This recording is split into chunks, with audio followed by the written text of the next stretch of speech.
Introduction, un nouveau chapitre plein de mystères. Nous voici arrivés au chapitre 1153 de One Piece, un tournant majeur dans l'histoire épique créée par Eiichiro Oda, un maître incontesté de la narration manga. Ce chapitre, intitulé avec une solennité presque prophétique La naissance de Loki, nous plonge au cœur d'une intrigue riche en émotions et en révélations. Alors que les fans du monde entier attendaient avec impatience de découvrir les secrets entourant ce personnage énigmatique, Oda ne déçoit pas.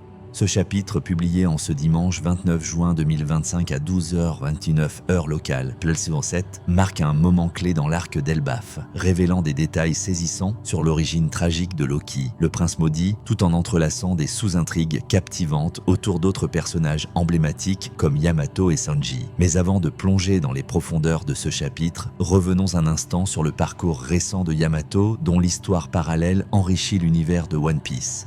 Son voyage d'exploration à Wano avant de prendre la mer a atteint son 37e épisode, un jalon impressionnant qui témoigne de la patience et du soin avec lesquels Oda développe ses personnages secondaires. Ce nouvel épisode nous transporte à Ringo, une région pittoresque mais rude de Wano, où Yamato rencontre un nouveau chef local, un homme au caractère singulier, passionné par les cerisiers Sakura et à la tête d'un clan yakuza influent nommé Ou. Cette rencontre, bien que brève, offre une pause bienvenue dans l'intensité dramatique du chapitre principal, avec une touche d'humour inattendu qui ne manquera pas de faire sourire les lecteurs. L'humour inattendu à Ringo, Yamato et les bains collectifs. Revenons à cette scène mémorable où Yamato, accompagné des membres du clan Ou, se joint à un bain collectif, une tradition culturelle profondément ancrée dans certaines régions de Wano. Ce moment, qui pourrait sembler anodin à première vue, révèle une ironie délicieuse. Yamato, malgré son apparence féminine et sa stature imposante, se retrouve à partager l'eau chaude avec un groupe d'hommes robustes, sans la moindre gêne. Les dessins d'Oda capturent parfaitement l'absurde de la situation, avec des expressions exagérées sur les visages des Yakuza, certains rougissant ou détournant le regard, tandis que Yamato reste impassible, son regard perçant, traversant la vapeur. Pour Sanji, cependant, cette scène est une véritable torture.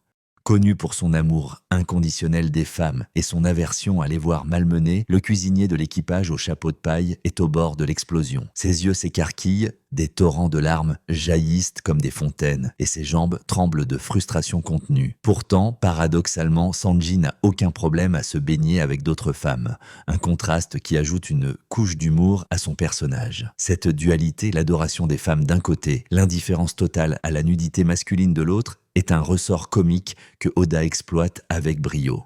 Cela soulève une question intrigante parmi les fans.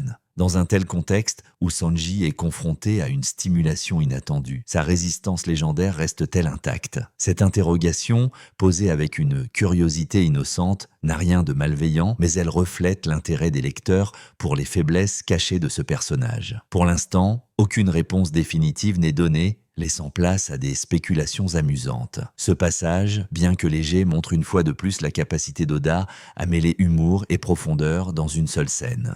Malheureusement, cet épisode ne nous apporte pas de nouvelles informations sur les antagonistes Buan, un duo qui semblait prometteur, mais reste sous-développé. Pour des personnages de cette qualité, il serait regrettable de les voir s'effacer dans l'ombre sans une conclusion digne de ce nom. Les fans espèrent que Oda leur réserve une place plus importante dans les chapitres à venir, peut-être lors du retour de Yamato à la capitale pour clore son expédition. La quête de liberté de Yamato.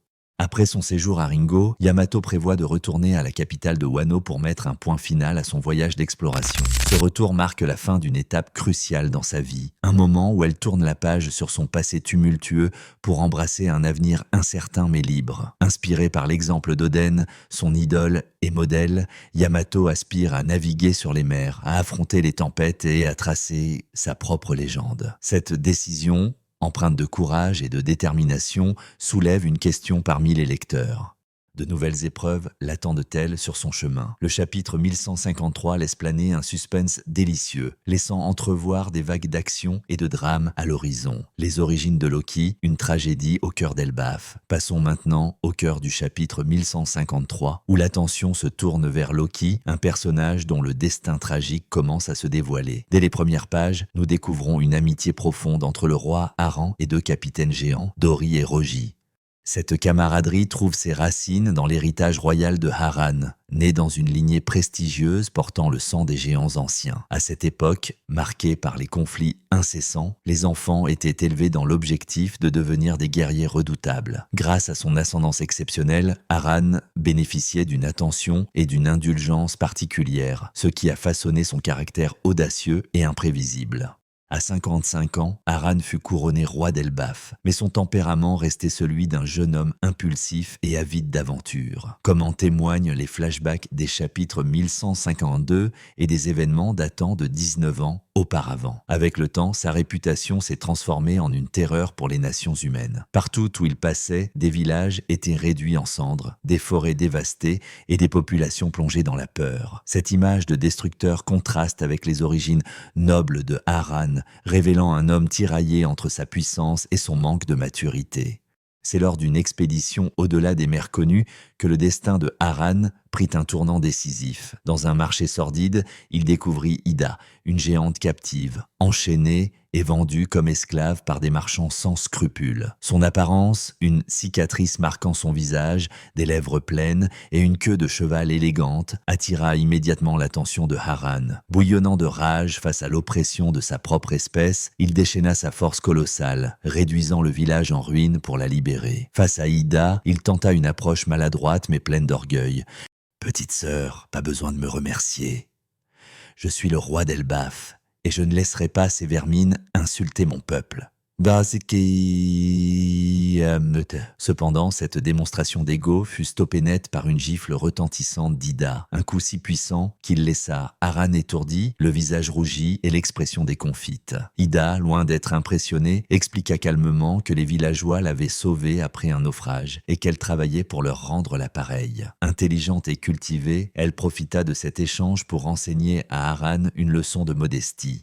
Sa force physique ne le rendait pas supérieur aux autres. Ses mots, simples mais profonds, touchèrent le cœur du roi, déclenchant en lui un amour soudain, un véritable coup de foudre. L'amour et les réformes de Harran, cet amour naissant, transforma Harran. Il invita Ida à Elbaf pour commencer une nouvelle vie à ses côtés, promettant de s'améliorer et d'explorer les richesses des autres cultures. Touchée par la noblesse cachée derrière son apparence rude, Ida accepta de le suivre.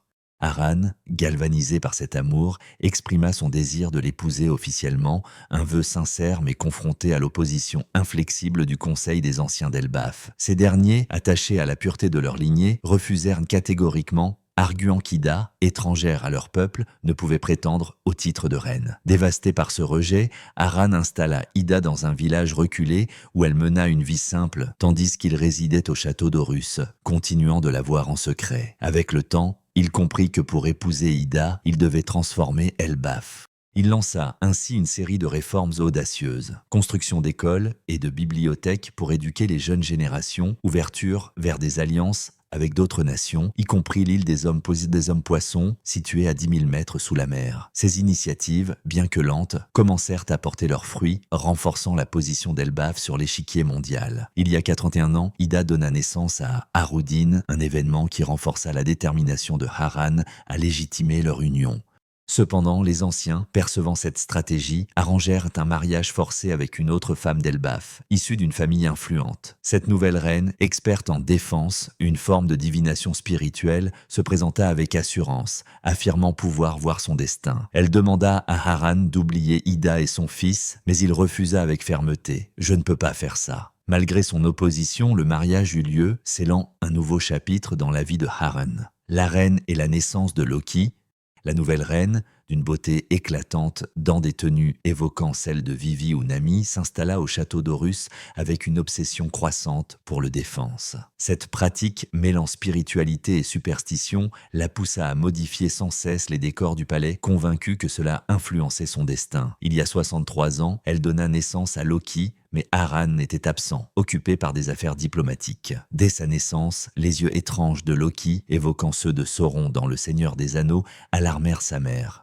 Une prophétie qu'elle tenait pour vérité absolue annonçait que Loki tuerait son père. Dans un acte de désespoir mêlé de folie, elle le jeta dans le monde souterrain, certaine qu'une telle chute serait fatale. Contre toute attente, Loki survécut, démontrant une force surhumaine en affrontant les bêtes féroces et le froid glacial de ce royaume infernal. De retour au palais, la reine, terrifiée par sa propre action, mentit à Harin, affirmant que Loki était mort-né. Rongée par la culpabilité, elle sombra dans la démence, répétant qu'il fallait éliminer l'enfant avant son retour. Pendant ce temps, Loki, avec une volonté de fer, gravit l'arbre Adam pour regagner le monde des vivants, son corps marqué par des blessures qui témoignaient de son incroyable résilience. Les conséquences et les révélations depuis la maladie de la reine, Elbaf fut frappé par une série de catastrophes que Aran attribua aux ingérences du gouvernement mondial. Il s'écria avec colère: pourquoi les nations n'ont-elles pas le droit de décider de leur propre destin? Ida et Arudin, quant à eux, s'installèrent dans un village occidental d'Elbaf. Ida, avec sa douceur légendaire, encouragea son fils à accepter Loki comme frère, malgré ses réticences. Arudin protesta, mais Ida répondit avec un sourire tendre: « Oh, comme tu es mignon à dire ça !» Le chapitre 1153 se conclut sur l'idée que tous les malheurs d'Elbaf sont imputés à la malédiction de Loki. Sa capacité à survivre à une chute depuis une île céleste semble presque enfantine pour lui, laissant planer un doute. Cherche-t-il vraiment la mort ou défie-t-il son destin? Oda semble jouer avec nos attentes, suggérant que Loki pourrait réserver bien des surprises. Sanji. Un guerrier au-delà des limites. Parallèlement, le chapitre ouvre une réflexion sur Sanji et ses capacités. Les fans se demandent s'il possède le haki des rois conquérants. Cette question, bien que secondaire dans ce chapitre, promet des débats animés. Sanji, avec sa maîtrise croissante du feu, semble suivre un chemin unique, loin des sentiers battus du haki. Son pouvoir, lié à une évolution scientifique héritée de son père, Vinsmoke Judge, pourrait bien surpasser les attentes traditionnelles.